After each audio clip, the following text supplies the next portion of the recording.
Oh, what a scene. After 2 months of grueling competition, we have finally reached the final week of the regular season in high school football. Welcome to the Week 9 edition of the FOX6 High School Blitz. I'm Lily Zhao, filling in for Brandon Cruz. Now tonight, the 2025 season looks to turn the page to the postseason, but before then, conference titles will be delivered and playoff spots will be secured. We'll start in a winner-take-all showdown between 8-0 Badger and 8-0 Union Grove. Both teams vying to claim the Southern Lakes Conference title.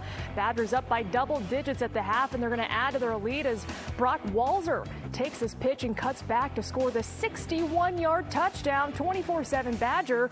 He also flashes on defense. How about a pick six as well? The Badgers roll to a 45-14 win to claim their fourth conference crown. They're going to be watching the playoff matchups tomorrow with plenty of smiles. We hoped it would be this. We know how good Union Grove is and how good their program is, and we knew how good they would be this year. So we kind of circled it in August. We just hoped it would be 8-0, 8-0 when we got into this. Making the playoffs is a benchmark. It's a big deal for programs. And Saturday morning hanging out with the guys and watching that and talking silly, that's a big part of the culture of high school football. It's a really cool deal.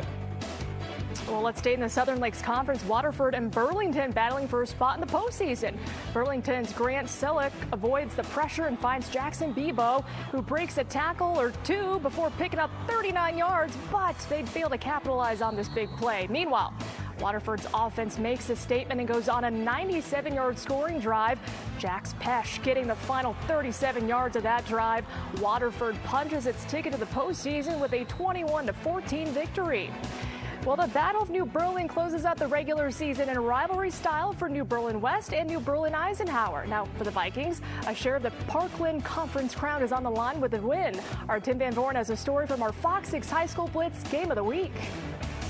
On Crosstown night in New Berlin, the 5.5-mile distance between Eisenhower and West can feel like nothing. No matter how the teams are doing in a given season, this game determines the national champions. Having lost starting quarterback Jarrett Hall to injury last week, the Lions are committed to the run. Caleb Johns scores not once but twice from close range in the first half to make it 15-0.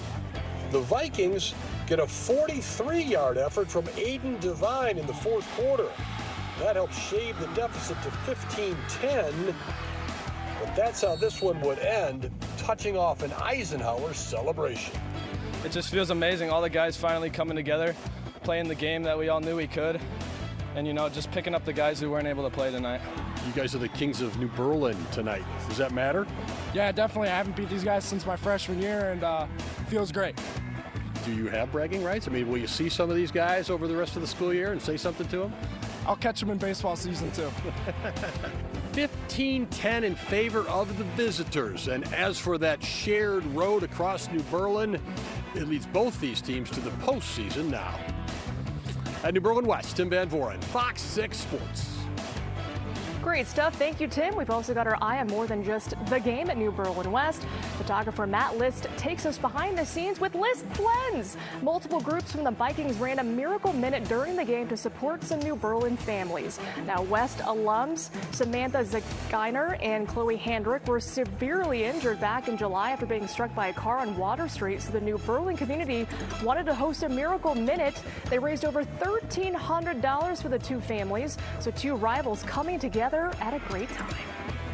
Well, our local celebrity Touchdown Tommy has filled his busy social calendar. So while he couldn't catch a game this week in person, he still took his talents to the University School of Milwaukee for a practice to highlight the Wildcats football team ahead of their regular season finale.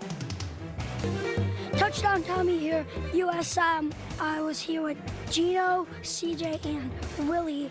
They showed me their toughest drill, gator push-ups. Hurt my knees a lot. What's the best thing that's ever happened to you in a game? Probably be my first touchdown. It was during our homecoming game last year. I don't know. How far can you throw? I think for this touchdown, I think we have an 80-yard touchdown this year passing. Oh, how far in the air? Say 45.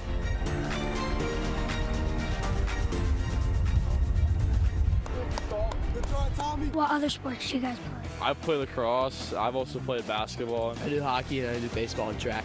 I also play hockey and baseball. I run track as well. Can you run me a play?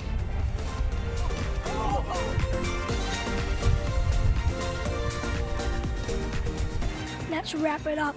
USM versus St. Thomas More. Way to go, Tommy. Nice to have you back. Meanwhile, let's go to some 8-man football between Wayland Academy and St. John's Northwestern Academy. The Warriors' Kane Kim gets the final 2 yards of the first drive of the game. They're going to go up 6-0. But on the Lancers' first drive, Johnny Roby answers. He calls his own number, goes untouched 60 yards into the end zone. It's a 6-6 ball game. Roby can't be stopped.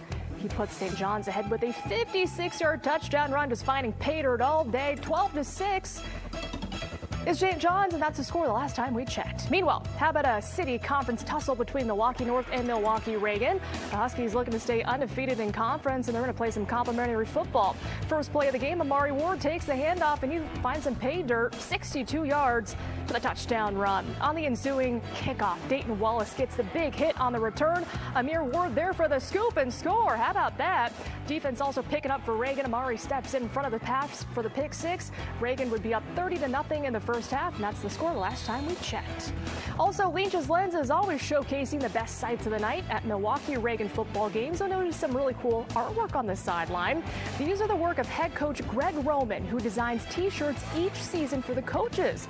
This year, you'll see Team 10 there on the shirts, and that's in reference to the 10th season of football for the Huskies. His artwork also connects with the large Latino population at the school. And our high school Blitz fan of the week is a Huskies senior, Michael. And his Symbols enthusiasm is certainly infectious. Look at him go.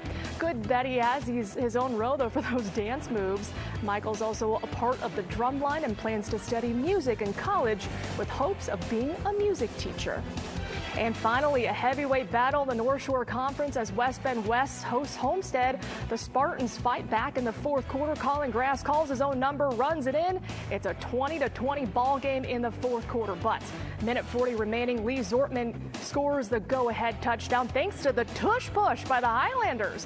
Homestead demonstrates its championship medal with a 27-20 win, and they claim the North Shore Conference title. So what a fun night of football with plenty of conference champions crowned.